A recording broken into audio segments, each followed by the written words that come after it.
Ieri sera, quasi in contemporanea con il messaggio del Presidente del Consiglio Conte per annunciare, dopo una lunghissima premessa, il decreto che proietta l'Italia alla fase 2, a Porto Empedocle giungeva il traghetto da Lampedusa con a bordo gli immigrati sbarcati nell'isola il giorno prima.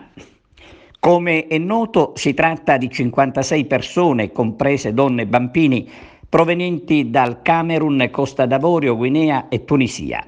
Altri 56 poveri cristi fatti partire da trafficanti senza scrupoli che continuano a gestire la vita di queste persone spingendole a mare a bordo delle solite carrette fatiscenti.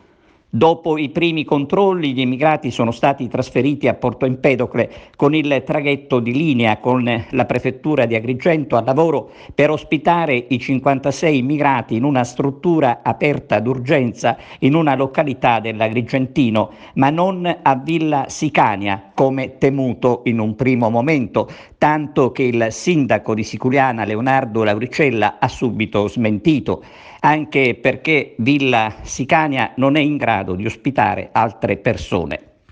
Un merito va riconosciuto sicuramente alla prefettura di Agrigento, che si è fatta trovare pronta per affrontare la situazione nel migliore dei modi, garantendo una struttura dove far trascorrere la quarantena in sicurezza agli immigrati. Ma c'è una curiosità attorno all'arrivo degli immigrati a Porto Empedocle. Praticamente non c'è stata, a quanto pare, traccia di mascherine e di guanti, con le distanze non proprio in sintonia con quanto disposto dal decreto del governo emesso ieri. La foto diffusa si commenta da sola.